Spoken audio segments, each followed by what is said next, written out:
Hola, ¿qué tal? Les saluda su profesora Adriana Jaimes.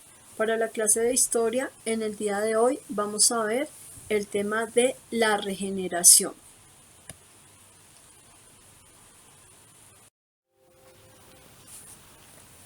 Rafael Núñez, liberal moderado, con el apoyo de los conservadores, inició una serie de transformaciones con el fin de reorganizar política y económicamente el país.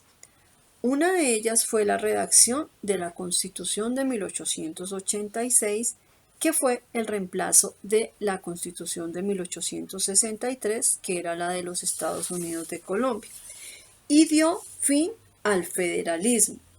Estas políticas recibieron el nombre de regeneración. La Constitución de 1886, firmada por Miguel Antonio Caro, que fue el principal autor de esta Constitución, y su objetivo, al igual que el de Rafael Núñez, era restablecer supuestamente el orden del país, cambió el nombre de los Estados Unidos de Colombia por el nombre de República de Colombia. Determinó la centralización política y la descentralización administrativa, es decir, que iba a haber un presidente central y se iba a descentralizar por departamentos administrativamente. Extendió el periodo presidencial a 6 años con la posibilidad de reelección. Cambió la organización de estados por departamentos. Recuerden que en los Estados Unidos de Colombia los departamentos toman el nombre de estado independiente y aquí vuelven a ser departamentos. Se crea un ejército único nacional. Se proclama la religión católica como la religión oficial del país. Se declara el fin de la separación de la Iglesia y el Estado. Recordemos que el radicalismo liberal había separado a la Iglesia del Estado, las decisiones del Estado solamente eran del Estado, y en esta Constitución vuelve a tomar partido la Iglesia en las decisiones del Estado. Se atribuyó a la religión católica la educación pública. ¿Qué quiere decir esto? Que la religión católica, la iglesia, tomaba todas las decisiones en la educación pública. Se estableció el derecho al voto solamente para varones que supieran leer y escribir y que tuvieran una renta mensual de 500 pesos o que tuvieran un inmueble con un valor de 1.500 pesos, que para la época era muchísima plata. Se reimplantó la pena de muerte.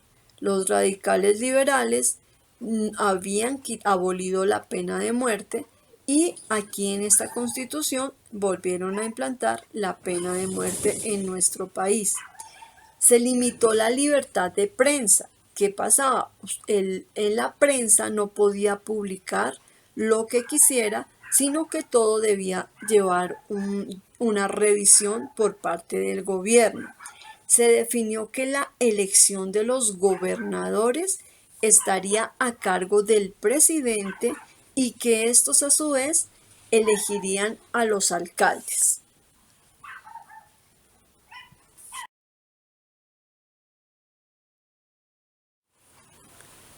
Durante la regeneración, la diferencia entre los partidos políticos se incrementó, al quedar los liberales excluidos de participar en cualquier cargo de gobierno. Además, fueron perseguidos y en muchos casos expatriados. El Partido Conservador, por su parte, se dividió entre aquellos que apoyaban el poder del Ejecutivo y los que estaban en desacuerdo con la centralización del poder en la figura del presidente. Recordemos que la regeneración cambia totalmente la política y la sociedad del país al cambiar de estados federados a una nación centralizada, pero con mando único del Partido Conservador. Esta fue la constitución más conservadora que ha tenido nuestro país. Entonces excluyeron a los liberales de todas las cosas que tenían que ver con el gobierno, Por lo tanto, empieza una pelea, una guerra entre liberales y conservadores, porque ellos no estaban de acuerdo con los que estaban dirigiendo.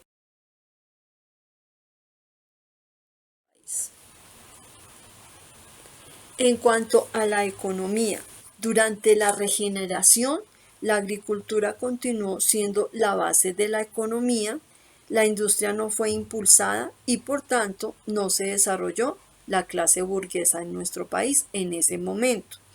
Las exportaciones de tabaco, quina y añil habían disminuido notablemente y el café ocupaba el primer lugar, pero se enfrentaba a la baja de precios internacionales y al impuesto de las exportaciones.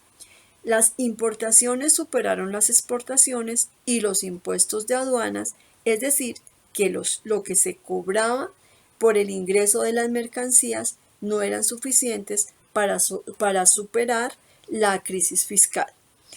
En 1880, el gobierno de Rafael Núñez fundó el Banco Nacional, que fue el único autorizado para emitir papel moneda.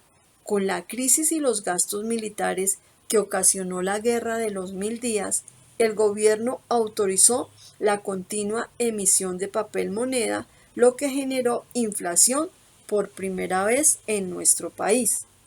Como aspectos positivos y gracias a la exportación cafetera, se debe destacar la ampliación de caminos de herradura y vías para el transporte y comercialización del café, que era el producto que más se estaba produciendo y vendiendo.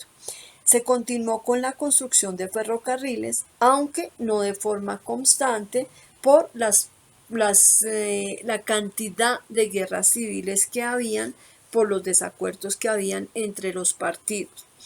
Estas obras fueron fuente de trabajo para artesanos que habían quebrado con el libre cambio y campesinos desempleados por la baja en las exportaciones.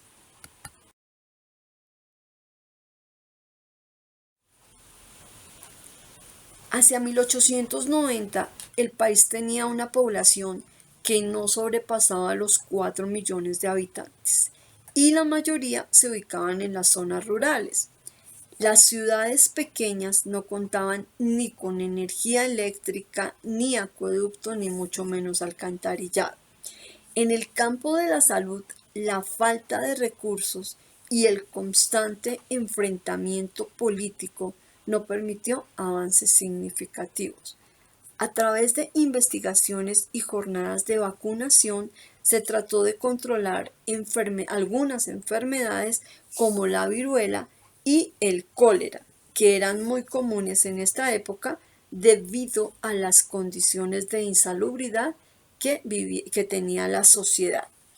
En materia de educación, Rafael Núñez firmó el concordato con el Vaticano en 1887, que daba facultades a la Iglesia para vetar textos escolares y maestros que estuvieran en contra de la moral, impidiendo avances en las ciencias naturales, en las ciencias sociales. La educación primaria fue establecida como gratuita, pero no obligatoria. Sin embargo, creció el número de niños que iban a la escuela, pero quedaban aún muchos en condiciones de analfabetismo. Por lo tanto, en esta época la sociedad estaba muy reprimida. Las condiciones en que vivía la sociedad eran muy, muy, muy precarias. Imagínense ustedes, no tenían luz, no tenían acueducto, no tenían alcantarillado, se abastecían de agua de las quebradas que tenía Bogotá o de las lagunas. Afortunadamente en ese tiempo todavía no había contaminación y podían abastecerse de estos sitios, pero no había luz. Ellos se tenían que alumbrar con una vela, con una vela de cebo. No, nada. Imagínense si no había luz, no habían vías, no había cómo transportarse, las condiciones eran bien difíciles y la educación era gratuita, mas no obligatoria. Entonces los pocos que podían ir a la escuela iban a la escuela primaria, pero como no era obligatoria ni era la prioridad, entonces la mayoría del pueblo permanecía en analfabetismo hasta adulto, hasta la edad adulta. De hecho, muchos de estas personas de esta época pues nunca ni aprendieron a leer y a escribir porque se dedicaban a las labores del campo.